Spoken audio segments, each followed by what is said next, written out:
At nagbabalik po tayo dito sa ating guest, si Miss Brenda Vigo. Siya po ang Executive Director ng Council for the Welfare of Children. Magandang umaga po ulit. Ma'am, naputo lang po tayo about sa pag-establish po natin ng mga child-friendly environment po sa mga evacuation center. Paano po ang proseso nito? Yes, oo.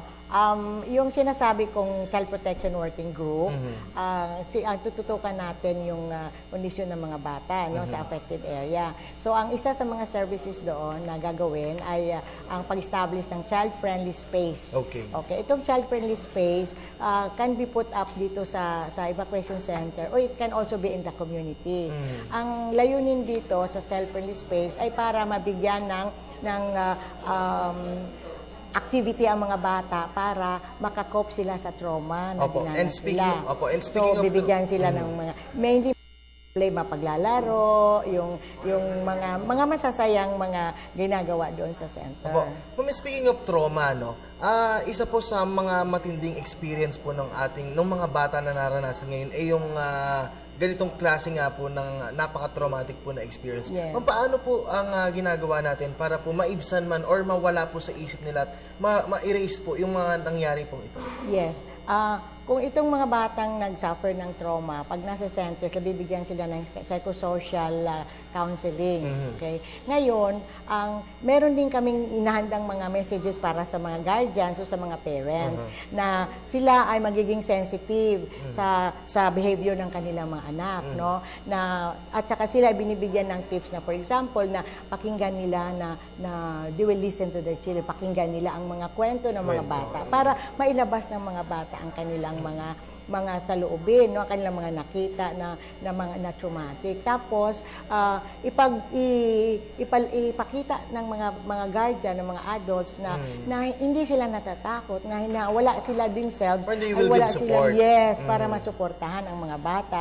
Tapos bibigyan sila ng mga masasayang mga kukwentuhan ng mga bata, ng mga masasayang kwento para sila mismo, ang mga parents mismo or mga guardians, kasi marami sa mga bata pala na ating tututukan ngayon ay yung mga separated children, yung mga batang nahiwalay sa kanilang mga pamilya. Yun ang tinututukan sa sinasabi kong Child Protection Working Group, yung family tracing at saka family unification. Okay. Speaking of family tracing, for example, hindi po natin inaasahan nawala po yung bata or nahiwalay doon sa kanyang magulang during na bagyong Yolanda.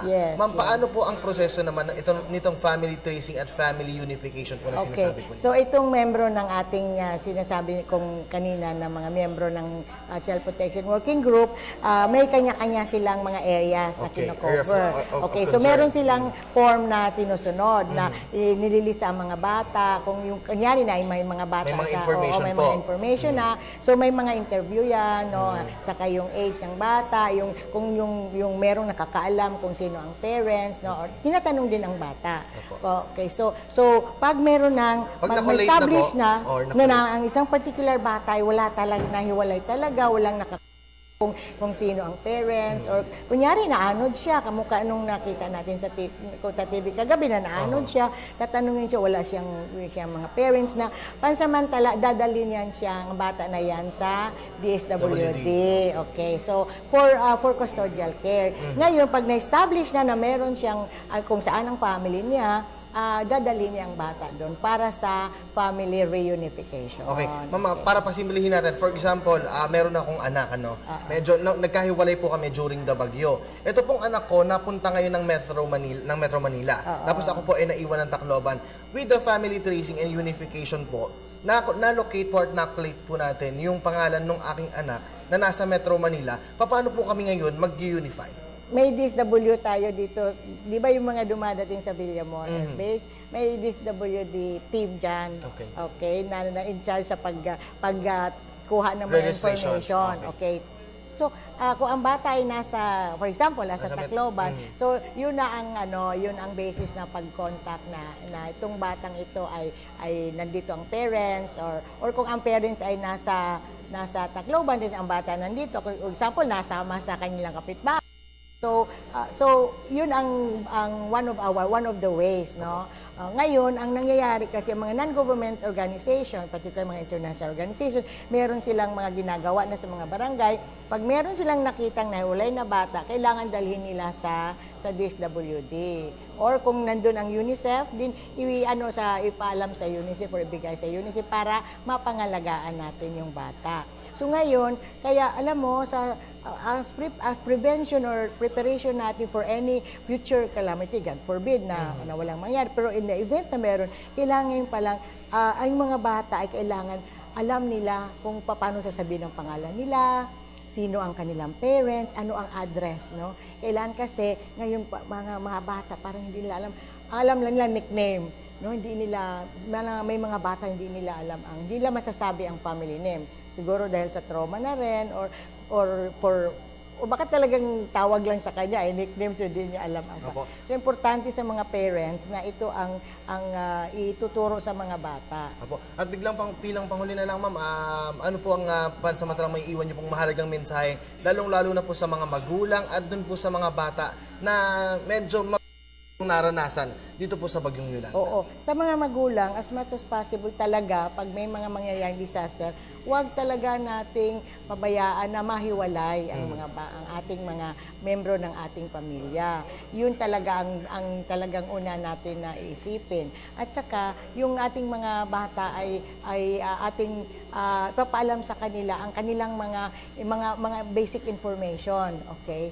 Tapos, hindi ipapakita sa mga parents na sila ay, although siguro ito ay mahirap gawin, but sila ay walang takot na para ang mga bata ay hindi din maapektuhan sa takot.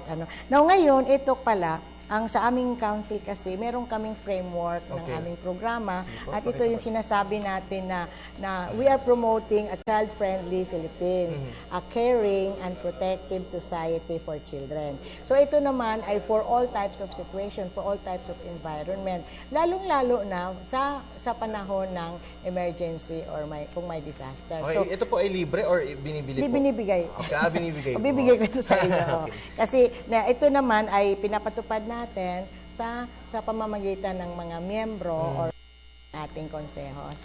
So of course, nanawagan din tayo sa private sector na sila ay makilahok din at saka magmanman din na meron palang, kung meron silang makita na bata na nahiwalay sa kanilang parents, no, na sila ay tutulong sa pagdala ng bata sa DSWD or sa tulong sa pag-alaga sa bata para hindi mapabayaan na siguro magiging street child or hindi mapangalagaan. Alright, sige ma'am, maraming salamat po sa oras at sa mga impormasyon po ibinahagi niyo po sa amin. That was Ms. Brenda Vigo, ang Executive Director po ng Council for the Welfare of Children. Salamat.